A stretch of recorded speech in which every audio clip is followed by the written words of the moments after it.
The Assembly is now in session. Assemblymember Cook notices the absence of a quorum. The Sergeant-at-Arms will prepare the chambers and bring in the absent members. The clerk will call the roll. Ashadjian, Alejo, Allen, Amiano, Atkins, Bell, Berryhill, Block, Blumenfield, Bonilla, Bradford, Brownlee, Buchanan, Butler, Calderon, Campos, Carter, Cedillo, Chesbro, Conway, Cook, Davis, Dickinson, Donnelly, Ing, Fior, Fletcher, Fong, Fuentes, Furtani, Galgiani, Garrick, Gatto, Gordon, Gorell, Grove,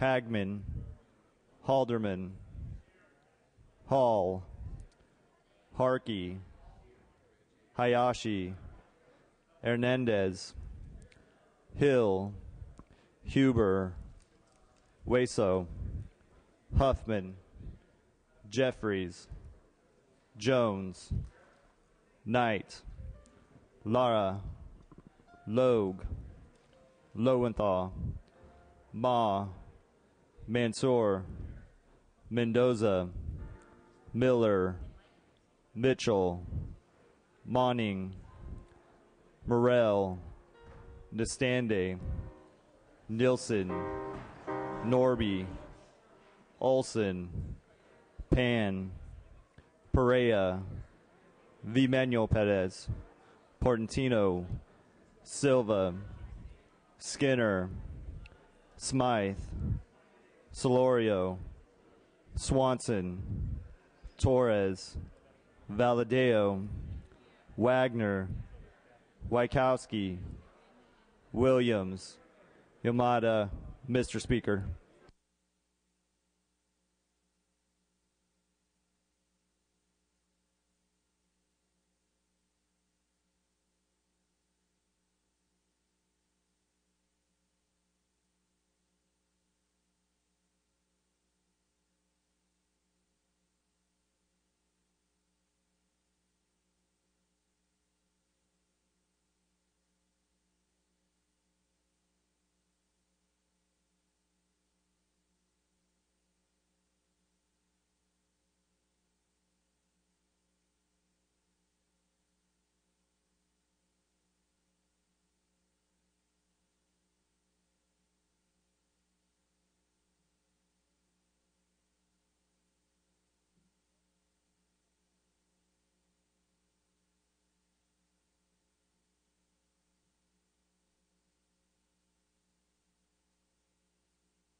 A quorum is present.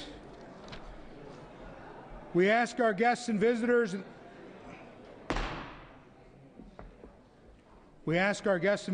the rear of chambers and in the gallery to please stand for the prayer. Our prayer today will be led by Assemblywoman Bonilla.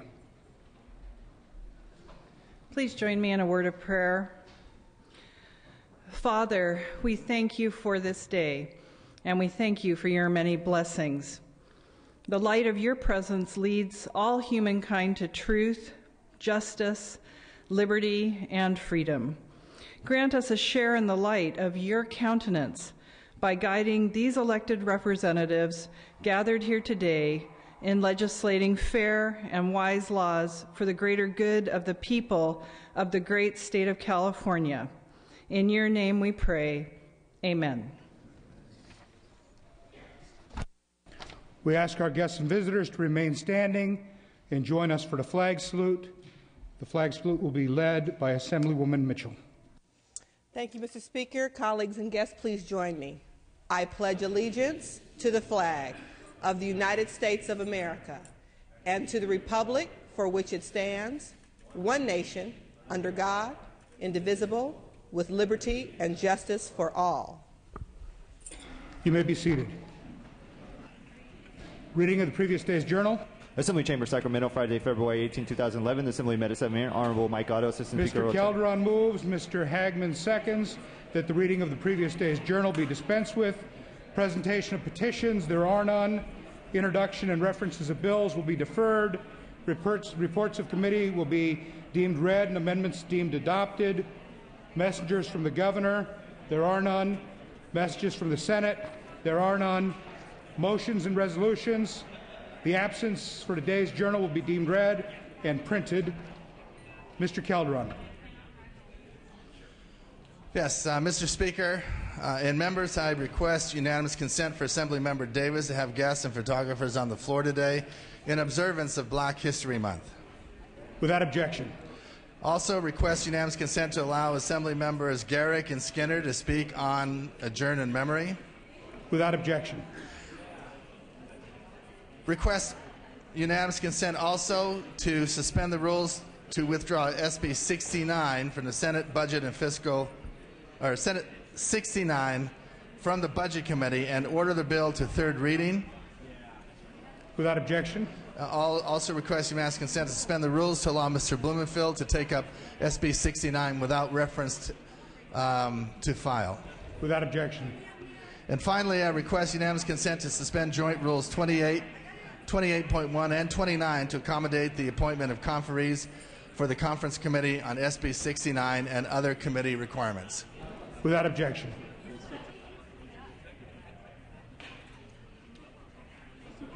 And we will, without objection, we will substitute the attendance roll call on that item.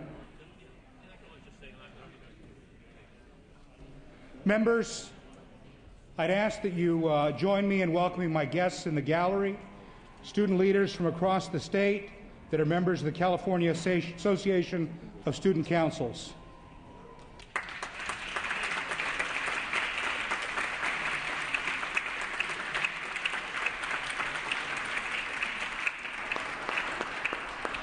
Thank you.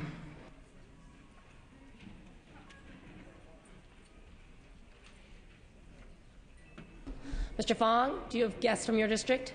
Mr. Fong. Yes. I have several guests from my district. Jenna-Lynn Sallings and Sydney Sallings are here visiting the Assembly with their mom, Noelani Sallings, who works in my district office. Jenna-Lynn is promoting her new project, anti-bullying project. She's working on it here. And she's going to record members taking a pledge to accept everyone for who they are.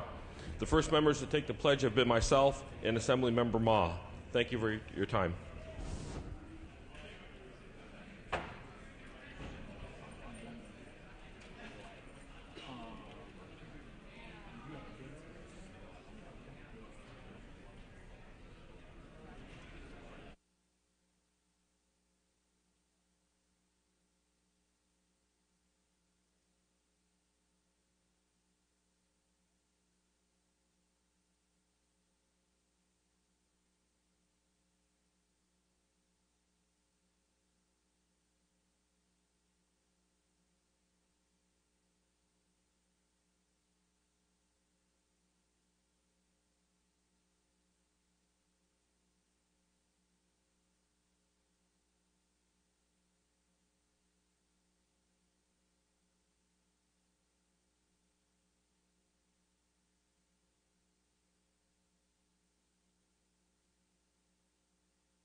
Okay, members, we will now move to the resolution relative to Black History Month.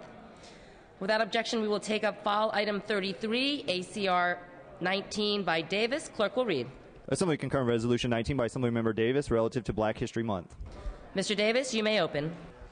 Thank you very much, Madam Speaker and members. I rise to present ACR 19, which asks that we celebrate African American History Month. This resolution is one that helps to make sure that all Americans understand the struggles of people who came to this country many, many decades ago and who went through an experience from slavery to freedom. This day, in fact, was established by a man who happened to have been African American and a PhD from Harvard in history, who thought that it was time during his day in the 1920s for America to pay attention and to give a lift up to those individuals who had been impoverished by their conditions, who happened to have been African American. His name was Dr. Carter G. Woodson. He started off as Negro History Day in 1926, thereabouts, and it expanded in 1954 to Negro History Week, after which, many years later, at the bicentennial of the United States of America in 1976, it expanded to what was called then Black History Month. And now we celebrate it over and over again every year. Dr. Carter G. Woodson also founded the Association for the Study of the History and Life of African American people in this country, and that association has had the responsibility for drawing focus on the celebration by creating a national theme. This year's theme is simply African Americans and the Civil War. It seeks to draw to the attention of America the involvement of African Americans in the Civil War in this country, a war that asks the question, what should America do? The unions from the northern part of the country wanted to have a society that was freer and less, I think, interrupted by what we felt were uncomfortable, those who were abolitionists, as the Southerners wanted slavery as a means by which to help to support the industries of cotton, tobacco, etc. Needless to say, the role of African Americans was historically important because historians see it as an effort that African Americans were able to join in with the Northern Union Army to not only change the direction of this country, but equally important, to fight for their own freedom. And the rest is freedom because the North won. It changed the way that America saw itself in terms of what kind of society we should have.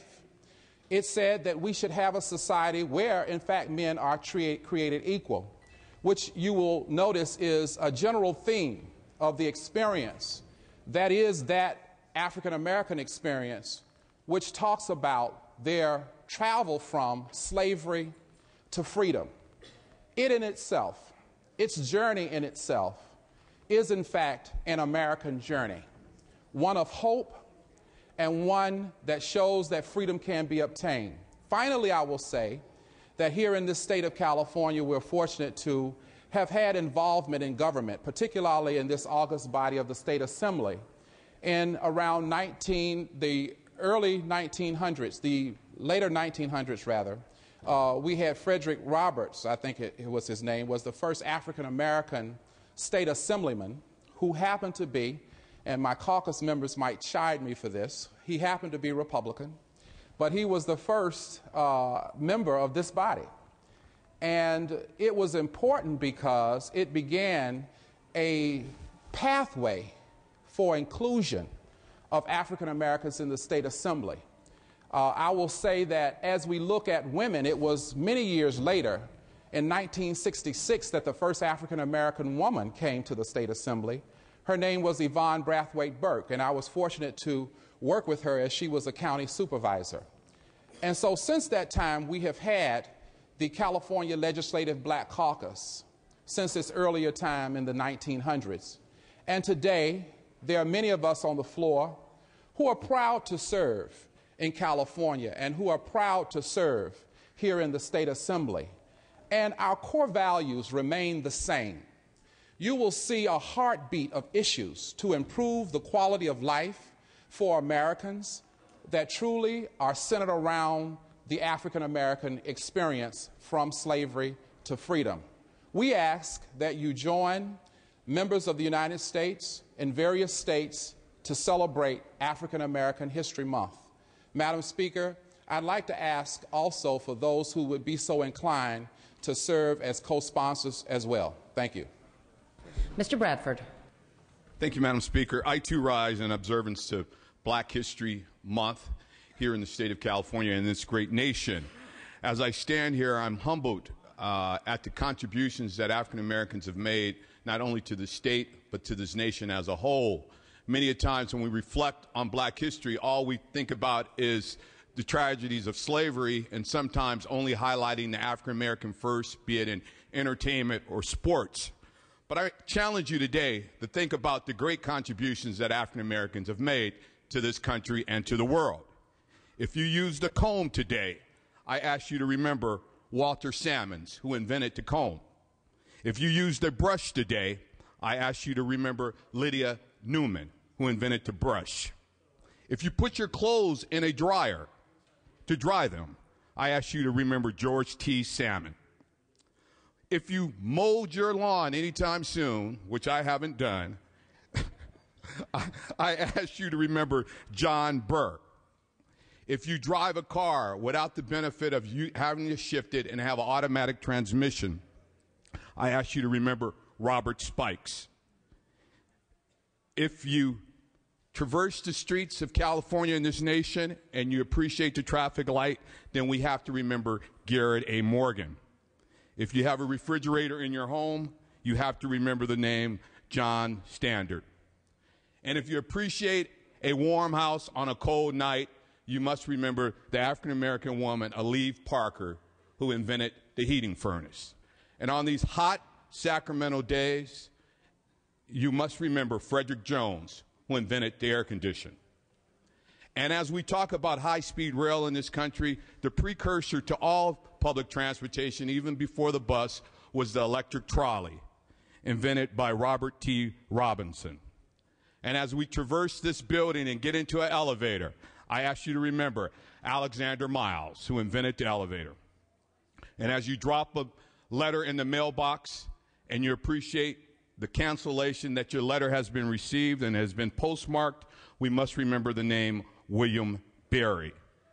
But I challenge you today, we would be sitting in this chamber in the dark or maybe only lit by candlelight if it wasn't for Lewis Latimer, who invented the filament of the light bulb. So as you see, the contributions of African Americans are not only statewide, they're not only nationwide, they're worldwide. So I ask you to join me in recognizing many of the great contributions that these men and women have made. And I want to also remind you, if you know anyone who's had open heart surgery, the first person to perform open heart surgery was a Dr. Daniel Hale Williams. And as we go and participate in blood drives, the storage of plasma, and the ability to transfer blood is attributed to Dr. Charles Drew, who has a hospital named after him in my district. So I stand here and appreciate all the contributions of African Americans, and I thank you for your support in recognizing the contributions of African Americans throughout this nation, throughout this world. As you understand, Black history is world history.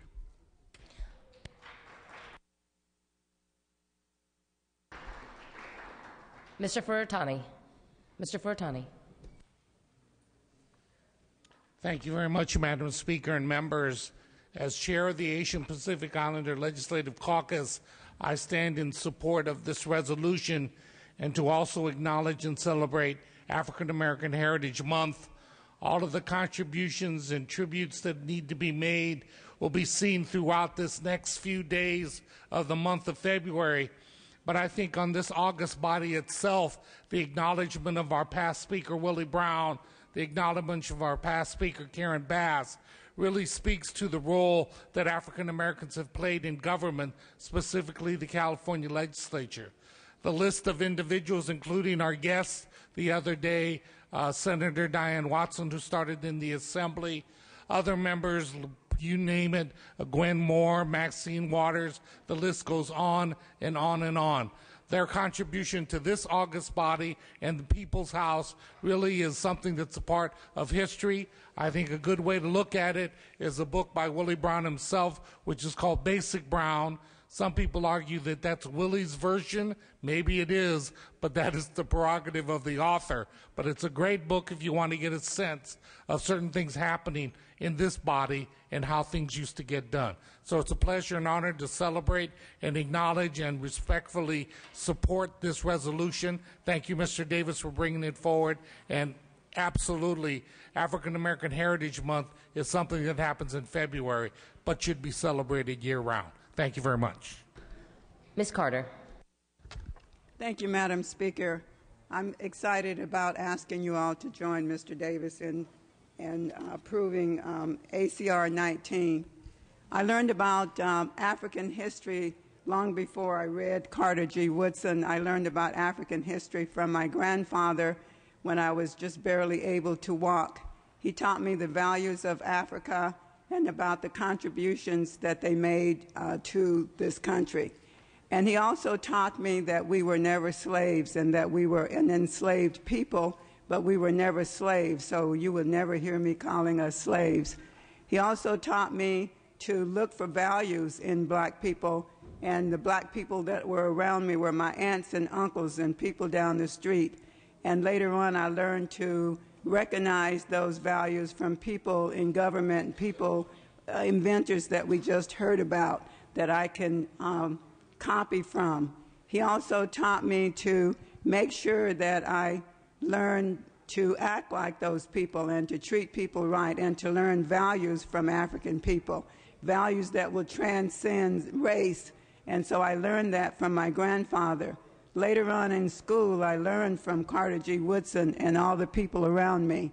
So I learned values from African people, values that we all practice today. So I am excited today that we're having this celebration and this acknowledgement of African History Month. And so I ask all of you all to support ACR 19. Thank you. Ms. Harkey.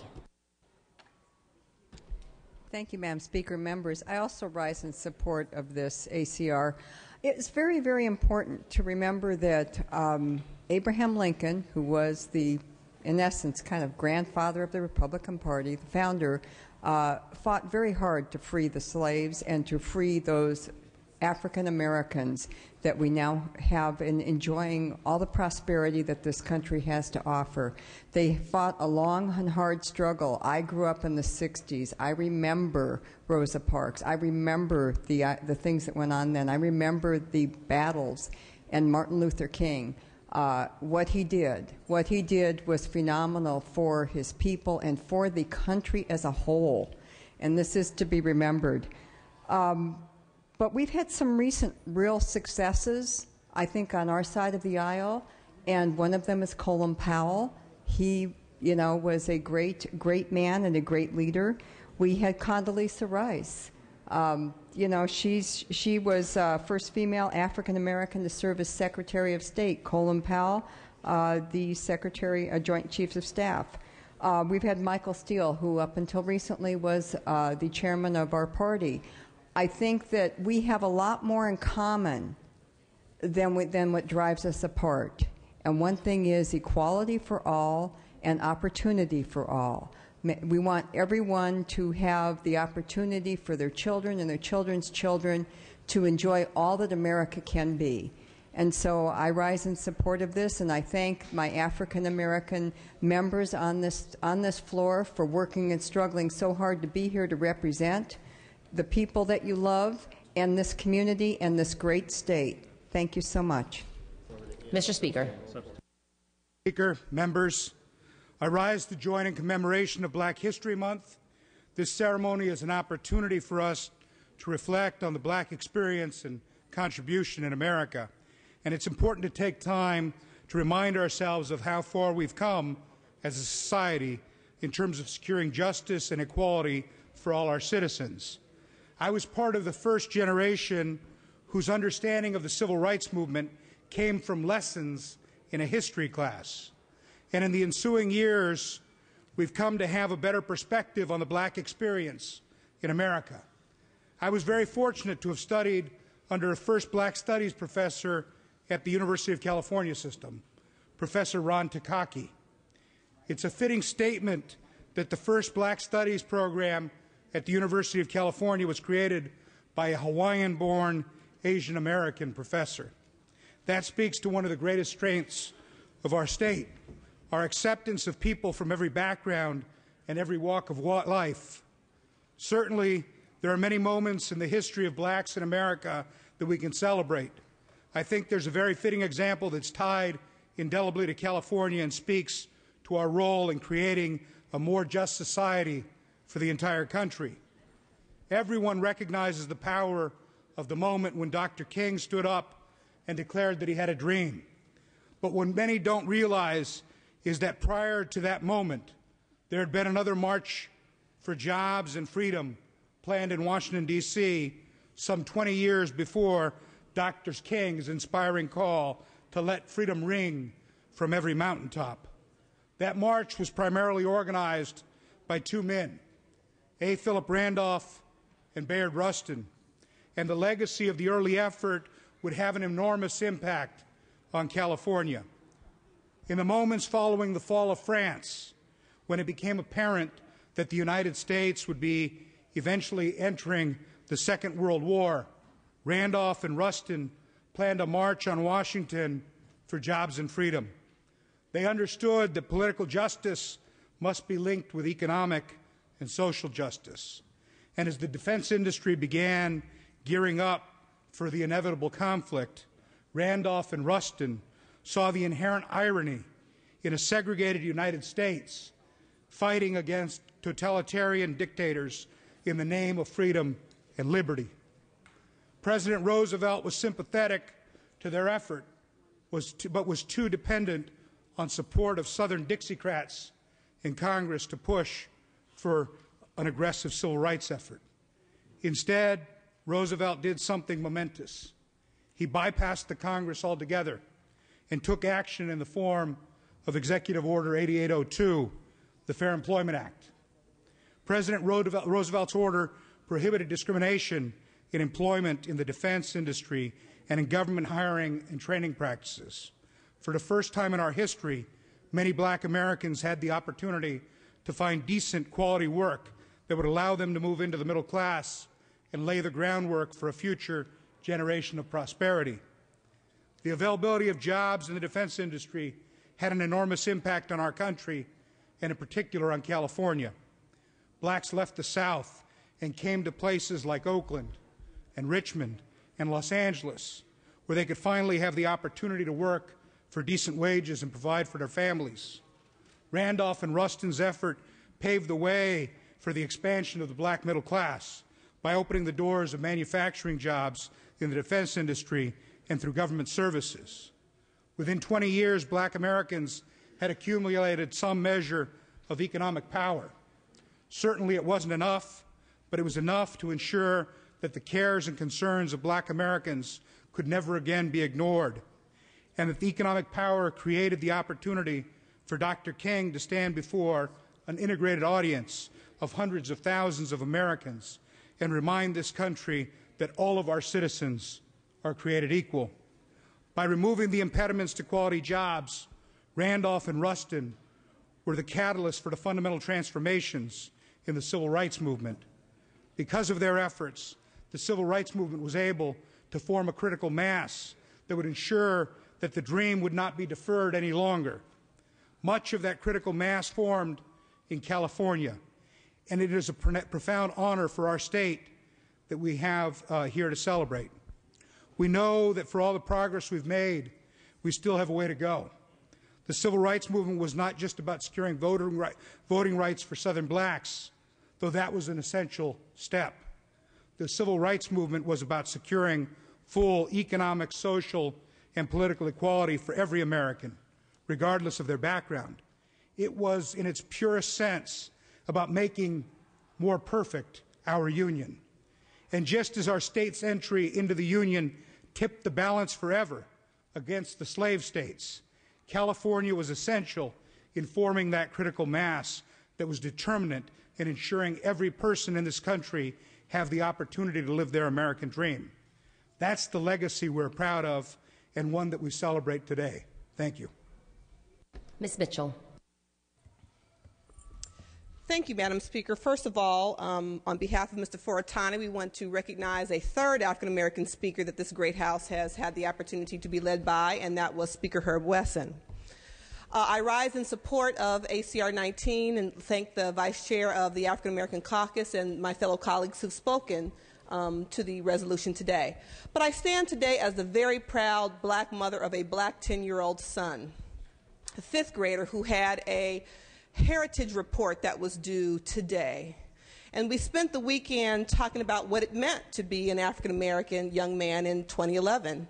And I told him my experience of my own self-realization in the 60s of being black and proud and what that song meant and the whole movement that shaped our hairstyles and our pride and the raised fists in the air. And we talked about the irony of the news being filled today with news stories about workers' rights and labor organizations and the history of the Pullman Porter. And I just lost a great aunt this past December, which allowed me to inherit Uncle Harry's steamer trunk. Uncle Harry, born Harry Elliott Gish in 1885 in Wichita, Kansas, was a Pullman Porter. And so my 10-year-old had the opportunity to learn that that was a profession that black men after the Civil War could aspire to and have dignity and earn an incredible living for their families. Uncle Harry had the opportunity to travel and brought my great-grandmother Helen and her younger sister from Wichita to Arizona to Los Angeles. I'm a third-generation native California, native Angelino. And to talk about what that meant both for black men throughout the history of this country and to him as a 10-year-old. I invite you all to come to my office because I'm proud to say that I've got an incredible charcoal of Uncle Harry hanging on my wall in the Capitol. I thought it was important that I bring that piece of personal history because I'm sure Uncle Harry, back in the early turn of the century, never dreamed that someone from his descendant line would be holding elective office in the great state of California, the state that he was exposed to as a Pullman Porter and came to live and be a businessman, owning ultimately in his retirement a barbershop on historic Central Avenue in Los Angeles. So thank you for allowing me to indulge in terms of sharing my own piece of African-American history, but I thought it was relevant as we talk in this chambers about the future of California, that we instill not only in our recollection and memory of those, as Member Bradford talked about, who've invented so many conveniences that we all take advantage of, but as we talk about the next generation and the future leaders of this great state and country, that we make sure that the young people, those who have come to share Assembly chambers with us today, really fundamentally understand the role all of Californians have played in our history and will play in our future. Thank you, Madam Speaker.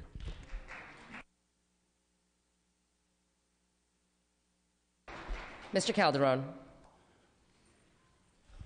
I wanted to rise and add to the personal side of the story suggested or mentioned by Ms. Mitchell, and to talk a little bit today about what being black in America has meant to me in my personal life in terms of those that I have met and have been significant to me in my life. It starts with college, because I was the first in my family to go to college. I didn't know how to finance, and I didn't know how to get in. I took the test scores, I sent my transcripts, but I really didn't know what was going on. I started at East LA, and a friend of mine invited me to a fraternity party at Cal State LA. I go, yeah, I'm up for that. I was there, and there, it was a rush party. But I met a young black man, Carlton Blanton, and I just started talking with him. And he said, where are you going to school here? And I said, no, I don't go to school here. I'm going to East LA. He said, well, what was your board scores? I told him, what were your grades? I told him, he says, why aren't you coming here? And I said, I don't know, but I'm content to be here for the party. He said, I want you to come to my office tomorrow. And he gave me his card. He says, bring your transcripts, bring your board scores, and I want you to come here.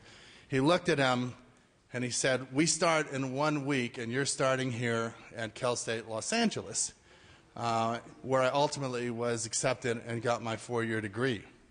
I went on to law school and did an internship with the old Health, Education, and Welfare.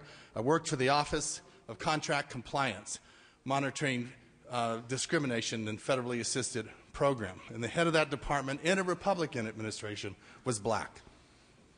And the Bakke decision was filed at Davis, where I was going to law school, and he came to me and he said, the secretary wants to file an amicus on the side of the University of California.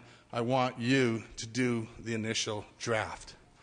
And I did, and it was submitted with some changes, but not a lot, as the amicus on the part of the secretary of HEW, who was then Caspar Weinberger. And then I always wanted to run for state office. Didn't know how I was going to get there, but I knew it was in my heart, and I knew I wanted to do it. And it was a black man by the name of Willie Brown who ultimately came to me and said, I'm going to help you get elected. So I'm in college, was able to get an education to go on to law school, and ultimately able to run for the State House because of black Americans who cared enough, who understood enough about what I was going through as a Latino to help me find a better life and to pursue my happiness and prosperity. And so I just wanted to add that today because we understand the historical significance of this day, and we understand the historical contributions of Martin Luther King and others. But it isn't just there that we're impacted. It's on a day-to-day basis with the people who we live with, the people, in our case, who we serve with every day. And I think it's important to recognize that the contribution they make to not only this state, but this country. Thank you, Mr. Davis. Would you like to close on this measure? Thank you, Madam Speaker and members. It is, again, with pride that we take in all of the comments, and we respectfully ask for your support of ACR 19. And our overwhelming theme is yes, we can. We have seen many successes, starting with the President of the United States, Barack Obama, and the theme of yes, we can. Yes, we can make a difference. Yes, we can contribute. Yes, we can work together. And finally, yes, we can even here in the state of California. We were able to, in the last election, to ensure that not only did we have a woman to head our criminal justice system as Attorney General, but the first woman who happens to be of African American descent. Yes, we can. I ask respectfully for your aye vote. Okay, Mr. Davis is asking that first roll be open for co-authors. The clerk will open the roll. All members vote who desire to vote. All members vote who desire to vote. Ah. Was he speaking out of order then, without a key? Let the roll show that there will be 71 co-authors. We can take a voice vote on this item. All those in favor say aye. All those opposed say nay. The ayes have it. The measure is adopted.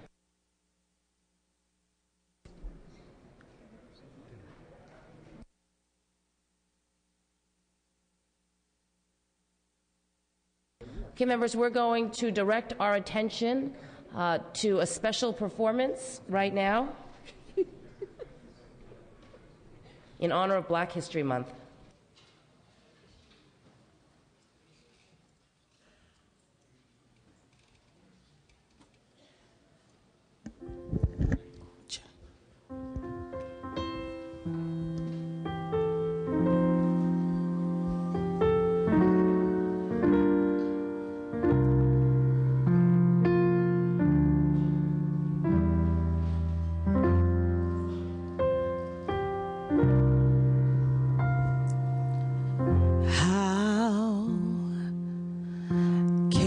say thanks for all the things you've done for me, yet things I've yet deserved, but then you gave your love for me. Oh, the voices of a million angels cannot express my gratitude for all that I am and ever hope to be. I owe it all to thee. To God be the glory. To God be the glory. To God be the glory for the things he has done.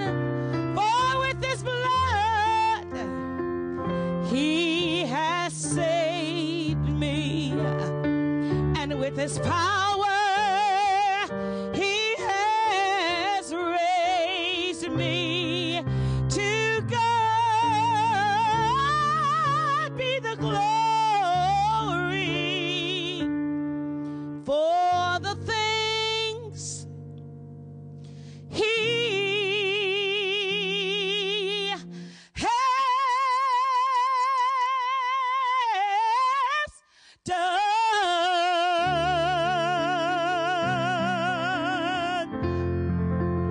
Thank you. Thank you. Thank you very much. Can I get everyone to stand? We're going to sing the Black National Anthem. Lift every voice and sing to earth and heaven. Ring, ring with the harmony of liberty. Let our rejoicings rise high as the listening skies. Let us march on till victory is won. Sing a song full of the hope that the present has taught us. Sing a song full of the hope that the present has brought us. Facing the rising sun of our new day begun. Let us march on till victory is won.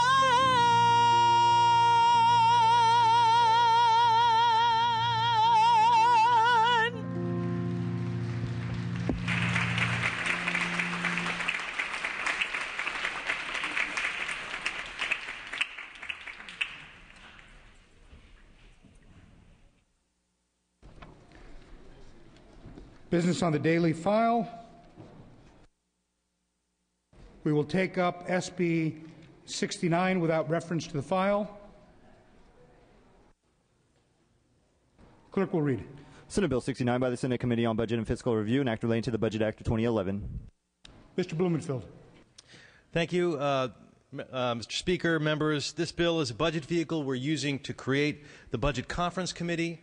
To create the Conference Committee, we basically amend a Senate bill, make a very small technical amendment to it, and that becomes the vehicle that moves us into conference. It is really a procedural matter. It's been done this way for over 10 years. I ask for your aye vote on this matter. Mr. Nilsen. Mr. Speaker and ladies and gentlemen of the Assembly, Assemblyman Blumenfeld and I, as chair and vice chair, will vote yes in order to move this along to conference committee and to participate therein. But I'd like to offer a caution to the members of a habit that I think is now too firmly ingrained, and a habit that, in an abstention on your part today, both Democrats and Republicans would acknowledge and at the least not give credence to. This is a bill of one sentence. This is budgeting by spot bill. That's no way to do the business of government of the state of California. We should know what we're voting on. We should not just have concepts, we should have language. We should have a more deliberative process. This year our budget subcommittees met. That was good. That hadn't happened always before. Maybe a new trend to get back to having legitimate budget subcommittees. But most of the time there were no votes in those subcommittees. And then last Friday the full budget committee gets a concept, not a printed document run through Ledge Council, so we absolutely, unequivocally know what we're voting on. Thank goodness, and I praise the chairman that we got a briefing late afternoon of the day before, so our staff at least knew the concept, but we had no idea of what the language we were voting on means. And here, a spot bill, a budget in process. The old processed way that I think we should hearken to is the subcommittees met laboriously over hours, over a long period of time, sometimes months, thoroughly discussed issues, had all kinds of presentations in the subcommittee, and then took votes and moved that product then of their votes onto the full budget committee, which again deliberated, sometimes for more than just one day, more than just 3 hours. That then went to the floor of the House. And there was a vote based on not a bunch of papers that hit your desk that day that had been around for a long time for your staff and for you to review and have an informed vote. Then the Senate or the other House would do the same thing and would reconcile it in a conference committee. Now, we are going to have a conference committee, but a conference committee starts with a spot bill and a bunch of concepts. Ladies and gentlemen, that is no way to do the budget of the state of California. And I would ask you to not give credence to it by simply abstaining, although I will vote, and I do believe it is important for us to move this process along. But I would argue that this process needs to considerably improve. Thank you, Mr. Nielsen. Mr. Hagman. Thank you, Mr. Speaker. I just want to reconfirm what Senator Nielsen just said, that this is an empty budget bill, and request all the Republican members to abstain from voting on this. Thank you, Mr. Speaker. Mr. Blumenfeld, you may close. Just to reiterate, this is a procedural vote to move a bill to conference, and I ask for your aye vote. The clerk will open the roll. All members vote who desire to vote. All members vote who desire to vote. All members vote who desire to vote. All members vote who desire to vote. All members vote who desire to vote. Ayes 49, noes 1. The measure passes. Mr. Blumenfeld requests immediate transmittal to the Senate without objection. We will now take up file item number 2, AB 93. Mr. Blumenfeld. Clerk will read it. Assembly Bill 93 by the Assembly Committee on Budget and Act relating to the Budget Act 2011. Mr. Blumenfeld. Okay, this bill is also similarly a procedural type of maneuver. AB 93 is a budget bill that we're taking up to expedite the budget process. The previous vote was concurring with the Senate bill and making a slight change to this. This is getting the Assembly vehicles over to the Senate. Again, you'll look at it, it's 2 sentences, but it's the procedural process we've used for over a decade to get those bills moving over to the Senate. So this is the first of several bills like this. AB 93, I ask for your aye vote. Mr. Calderon. Yes, Mr. Speaker, I move that we take a vote on this bill and then substitute the vote for items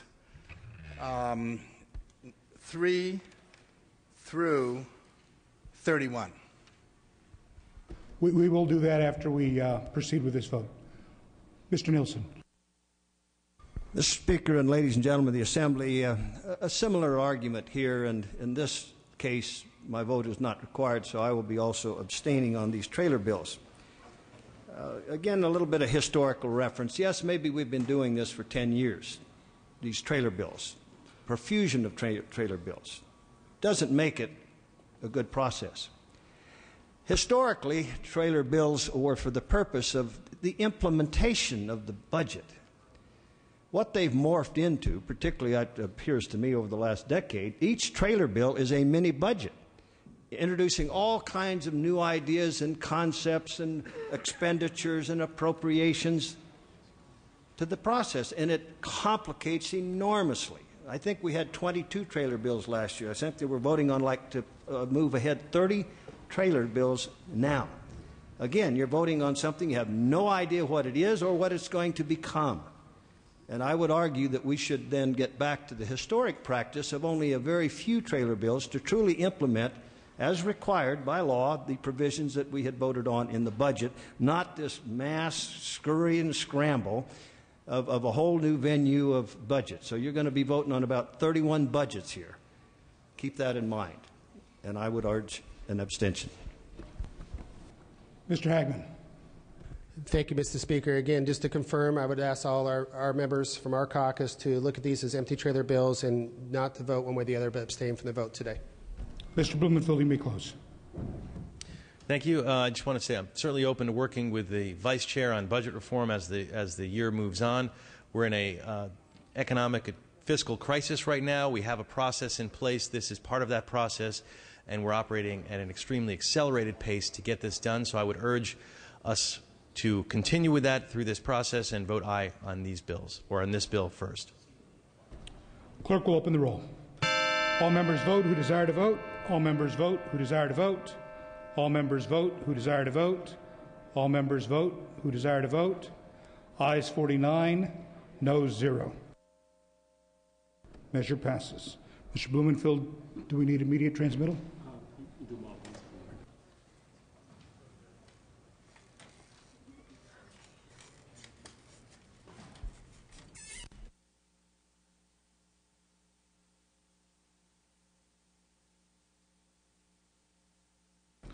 Item 3, the clerk will read. Assembly Bill 94 by the Assembly Committee on Budget and Act relating to the Budget Act of 2011. Without objection, we will substitute the roll on items 3 through 31. The clerk will read each bill. Assembly Bill 95 by the Assembly Committee on Budget and Act relating to the Budget Act of 2011. Ayes 49, noes 0. Assembly Bill 96 by the Assembly Committee on Budget and Act relating to the Budget Act of 2011. Ayes 49, noes 0. Assembly Bill 97 by the Assembly Committee on Budget and Act relating to the Budget Act of 2011. Ayes 49, noes 0. Assembly Bill 98 by the Assembly Committee on Budget and Act relating to the Budget Act of 2011. Ayes 49, noes 0. Assembly Bill 99 by the Assembly Committee on Budget and Act relating to the Budget Act of 2011. Ayes 49, noes 0. Assembly Bill 100 by the Assembly Committee on Budget and Act relating to the Budget Act of 2011. Ayes 49, noes 0. Assembly Bill 101 by the Assembly Committee on Budget and Act relating to the Budget Act of 2011. Ayes 49, noes 0. Assembly Bill 102 by the Assembly Committee on Budget and Act relating to the Budget Act of 2011. Ayes 49, noes 0. Assembly Bill 103 by the Assembly Committee on Budget and Act relating to the Budget Act of 2011. Ayes 49, noes 0. Assembly Bill 104 by the Assembly Committee on Budget and Act relating to the Budget Act of 2011. Ayes 49, noes 0. Assembly Bill 105 by the Assembly Committee on Budget and Act relating to the Budget Act of 2011. Ayes 49, noes 0. Assembly Bill 106 by the Assembly Committee on Budget and Act relating to the Budget Act of 2011. Ayes 49, noes 0. Assembly Bill 107 by the Assembly Committee on Budget and Act relating to the Budget Act of 2011. Ayes 49, noes 0. Assembly Bill 108 by the Assembly Committee on Budget and Act relating to the Budget Act of 2011. Ayes 49, noes 0. Assembly Bill 109 by the Assembly Committee on Budget and Act relating to the Budget Act of 2011. Ayes 49, noes 0. Assembly Bill 110 by the Assembly Committee on Budget and Act relating to the Budget Act of 2011. Ayes 49, noes 0. Assembly Bill 111 by the Assembly Committee on Budget and Act relating to the Budget Act of 2011.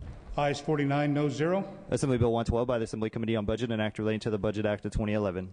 Ayes 49, noes 0. Assembly Bill 113 by the Assembly Committee on Budget and Act relating to the Budget Act of 2011. Ayes 49, noes 0. Assembly Bill 114 by the Assembly Committee on Budget and Act relating to the Budget Act of 2011. Ayes 49, noes 0. Assembly Bill 115 by the Assembly Committee on Budget and Act relating to the Budget Act of 2011. Ayes 49, noes 0. Assembly Bill 116 by the Assembly Committee on Budget and Act relating to the Budget Act of 2011. Ayes 49, noes 0. Assembly Bill 117 by the Assembly Committee on Budget and Act relating to the Budget Act of 2011. Ayes 49, noes 0. Assembly Bill 118 by the Assembly Committee on Budget and Act relating to the Budget Act of 2011. Ayes 49, noes 0. Assembly Bill 119 by the Assembly Committee on Budget and Act relating to the Budget Act of 2011. Ayes 49, no 0. Assembly Bill 120 by the Assembly Committee on Budget and Act relating to the Budget Act of 2011. Ayes 49, no 0. Assembly Bill 121 by the Assembly Committee on Budget and Act relating to the Budget Act of 2011. Ayes 49, no 0. And Assembly Bill 122 by the Assembly Committee on Budget and Act relating to the Budget Act of 2011. Ayes 49, no 0.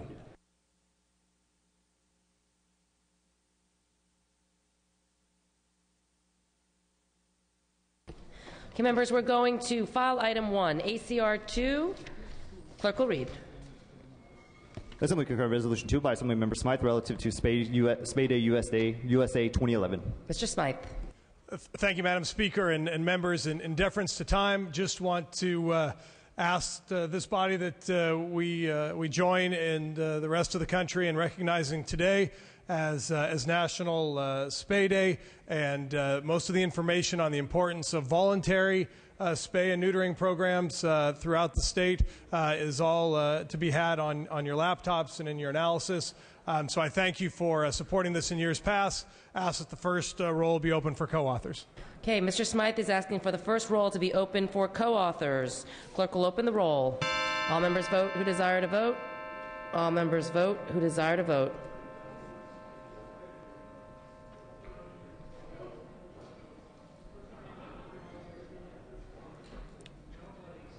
Clerk will close the roll, tally the votes. The record will show that there are 66 co-authors. We'll take a voice vote on this item. All those in favor say aye. All those opposed say nay. The ayes have it. The measure is adopted. That completes business on the daily file. There is no Assembly third reading. We have a few adjourn in memories. Mr. Garrick. Members.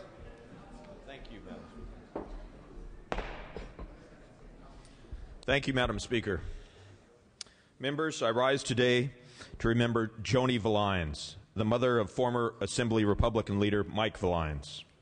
Joni Valines passed away after a long illness on Friday, January 28th, 2011, just last month, in her home of Clovis, California. She was a loving wife, a mother, sister, grandmother, and friend to a great many people. She will always be known for her sense of humor, for her love of travel, especially cruising, and her Sunday night dinners, and her strong devotion to her family. Born in St. Louis, Missouri on August 22, 1939, to Richard and Mabel Nell, she was one of 3 sisters who traveled the country together before Joni settled in San Jose, California, where she met the love of her life, Sonny Valines. They were married on Christmas Eve, 1960. Enjoyed just this last Christmas their 50th wedding anniversary. While raising their children in San Jose, Joni was not only a homemaker, but she also was president of the children's nursery school. And as the children grew older, she became a real estate agent and broker and was regularly recognized as a national sales producer. Joni was always politically active, and this should come as no surprise to our colleague who all of us, or many of us, I should say, in this chamber, had the honor of serving with, Mike Valines. She believed in being involved and giving back, like so many of us, both to her community and her country. She was proud of her volunteer director title, which she achieved as part of the Santa Clara County Prop 13 1978 campaign. And after, she got involved in the Fresno County Republican Women's Group and grew very close with many of the women, and they became lifelong friends. Joni's greatest joy in life, though, came from her family. She loved being surrounded by her kids and her grandchildren. She was always willing to babysit and loved spoiling her children, and also loved reading to them, which was passed on to her son and all of her children and her grandchildren. She is survived by her husband of 50 years, Sonny Valines, her children, Joe Valines, Susan Valines, and Mike Valines, and his wife, Christina, and their 3 children, Connor, Alice, and Joshua. Her sister, Patricia, and husband, Tom Mark, of Richmond, Ohio. Also her sister-in-law, Megan Egan, of Tangent, Oregon. Jean and her husband, Vince Brown, of Missouri. Joan and her husband, George Dickinson of LeGrand, California, Beverly Ewing of Boise, Idaho, and a brother-in-law, George Parker of Merced, California. Please remember this great lady for her service to her family, her community, and her country. She will be surely missed by all. Thank you. Thank you. Condolences to you, Honorable Mike Valines, and your family. Ms. Skinner.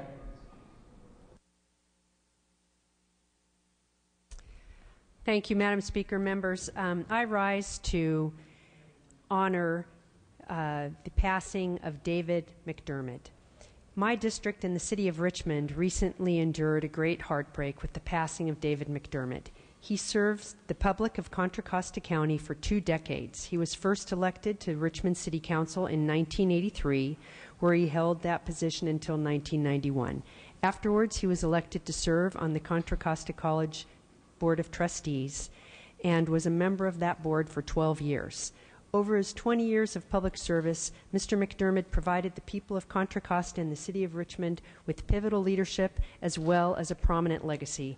He will be commemorated as a brilliant councilman and trustee, but also remembered as a caring father, grandfather, and loving husband. Thank you, members. Please bring the names to the desk to be printed in the journal. The session schedule is as follows. Wednesday, February 23rd, check-in session. Thursday, February 24th, floor session at 9 a.m. Friday, February 25th, no floor session, no check-in session. All other items remaining will be passed and retained. All motions shall be continued. Rules Committee will be meeting upon adjournment in the Rules Committee room. I am ready to entertain a motion to adjourn. Mr. Calderon moves, Mr. Hagman seconds, that this House stands adjourned until Thursday, February 24th at 9 a.m. Quorum call is lifted.